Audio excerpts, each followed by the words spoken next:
Pagi bang. Bang, pagi bang. Kak, pagi kak.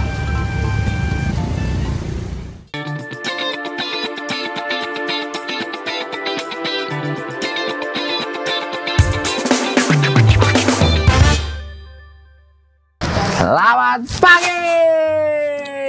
Ego lu, udah jam 4 sore ini. Mau jam 4 sore kayak 7 malam. Kudu semangat mah tetep pagi. Nih gue bawain spesial buat lu. Pisang bukan sembarang pisang, pisang tanduk. Tanduk bukan sembarang tanduk, bukan tanduk banteng.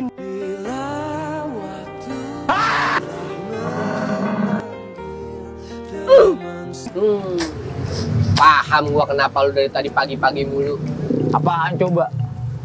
Acara kemarin kan, yang di detik-detik akhir, bapak lu ngumumin calon pendampingnya kan. Pagi itu Prabowo Gibran kan? Hehehe, cocok. Bisa juga lu nangkap kode gua. Sepele. Lah, kenapa mukanya ketekuk? Kagak senang amat lu. Baru kemarin gua kenal bapak lu. Cari tahu visi misinya, perjuangannya. Hampir udah mau milih bapak lu. Dikecewain sama pilihannya. Lah, lu kan udah hampir memilih bapak gua.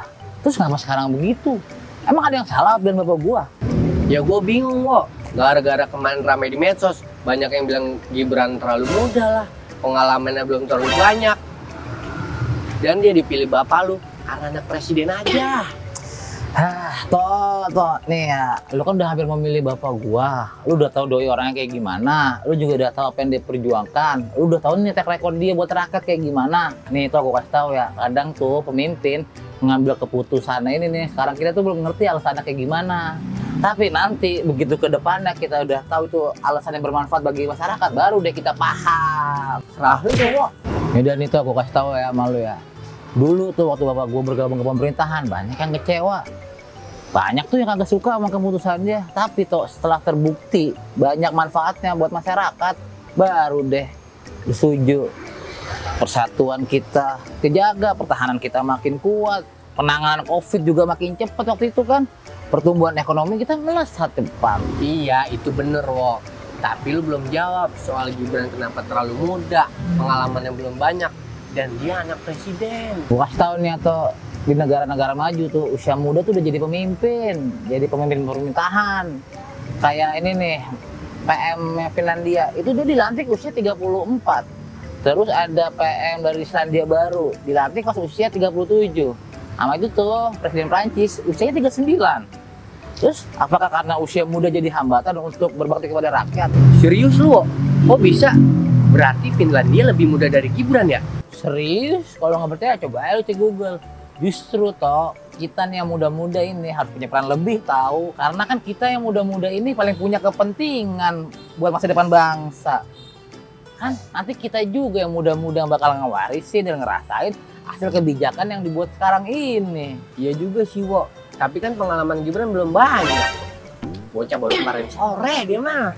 Emang sih dia baru ngejabat 2 tahun jadi wali kota. Tapi nggak adil kalau dilihat cuma dari masa jabatannya. Lebih adil kalau kita ngeliat dari kinerjanya tuh. Lu tahu nggak dulu waktu di awal ngejabat nih, pertumbuhan ekonomi kota Solo minus 1,74%. Terus nih tahun lalu pertumbuhannya meroket 6,25%, lebih tinggi dari pertumbuhan ekonomi nasional. Terus apa lagi? Mimpin orang segini banyak kan gak gampang, Wok. Terus kalau dia punya anak gue yang gak beres gimana? Nah, Gibran itu pemimpinnya kudu kita acungin jempol toh. Emang aja dia kelihatannya kalem, pendiam. Tapi kalau ada oknum pejabat yang agak beres, tindakannya tegas toh, langsung disikat. Apalagi yang ngerugiin rakyat. Contohnya apa? Kasus murah gajahan, narikin pungli berkedok zakat. Pas kata nama Mas Gibran nggak pakai babi bu, langsung kena sikat, dipecat. Terus yang gue salutnya lagi sama Mas Gibran, dia mau turun langsung ke masyarakat minta maaf sama ngebalikin uangnya itu.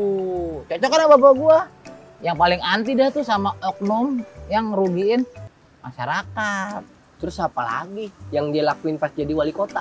Kota Solo jadi lebih modern toh, tapi nggak meninggalkan nilai historis dan kekentalan budayanya. Di Solo itu ada studio bersejarah namanya Lokananta, Local Heritage. Tapi kasihan deh nasibnya. Itu studio ibaratnya mah hidup segan kita mau. Tapi begitu direvitalisasi sama Mas Gibran, studio Lokananta hidup kembali toh, bergeliat, ibaratnya mah reborn. Studio Lokananta itu nggak cuma jadi aktivitas para musisi, seniman, sama anak muda, tapi jadi tempat ruang untuk pegiat-pegiat UKM memasarkan produk-produknya. Emang apa sih istimewanya gedung itu, Wo? Lokananta itu tuh bangunan bersejarah bangsa kita. Di situ tuh nyimpan berbagai rekaman bersejarah bangsa kita tuh. Dari rekaman lagu Indonesia Raya yang kita nyanyiin tiap Senin kalau upacara, sampai suaranya Insinyur Soekarno waktu ngebacain teks proklamasi. Yang kita denger di Monas dah tuh. Wah, baru tahu gue, Wo, kalau ada bangunan bersejarah di Solo. Berarti dia sama kayak bapak lu ya, sama-sama suka sejarah. Udah 12 dah. Apa kan senang kalau ada anak muda yang cinta sama sejarah bangsanya. Apalagi bisa melakukan aksi untuk melestarikan sejarah bangsa ini tuh. Dan lu perlu catat ya, nggak cuma Studio Lokananta aja tuh yang direvitalisasi sama Mas Gibran. Banyak lokasi-lokasi bersejarah lainnya yang direvitalisasi selama Mas Gibran menjabat jadi wali kota. Nah, kalau masalah anak presiden, kemarin kan rame tuh berita kayak gini. Toh. Semua orang kan punya ayah dan ibu. Lagian kan setiap orang nggak bisa milih mau dilahirin dari keluarga mana, ayahnya siapa, ibunya siapa. Setiap orang kan sama, punya hak untuk memilih dan dipilih. Mau itu anak presiden kek, mau itu anak petani kek, punya hak dan kewajiban yang sama di negara ini. Iya juga sih, Wo. Tapi ntar kan dinasti. Dinasti warrior lu. Dinasti itu kalau kepemimpinannya terus secara otomatis karena hubungan darah. Lah Indonesia sistemnya demokrasi. Demokrasi itu kedaulatan di tangan rakyat. Pilihan ada di tangan rakyat kok. Lu mau jadi kepala desa dipilih rakyat. Lu mau jadi kepala daerah dipilih rakyat. Apalagi lu mau jadi kepala negara dipilih sama rakyat. Mau lu anaknya presiden kek, anaknya menteri kek. Kalau rakyat nggak mau milih mah, ya tetap aja toh. Apa gua gak kepikiran gitu ya, Wo? Nah, itulah kenapa kita harus bijak dalam mencari atau menerima informasi tuh. Jangan telan begitu aja mentah-mentah. Kita harus cari lagi referensi lain agar berita dan informasinya itu lebih berimbang. Apalagi sekarang mau masuk musim kampanye, bakalan bertebaran dah tuh hoax-hoax sama black campaign di luar sana. Pasti tuh, Der. Kita kan kagak mau memilih pemimpin yang cuma gara-gara kemakan hoax aja. Kita harus cari tahu sendiri. Kita kan harus kampanye gembira. Cakep kan pilihan bapak gua? Paten nggak?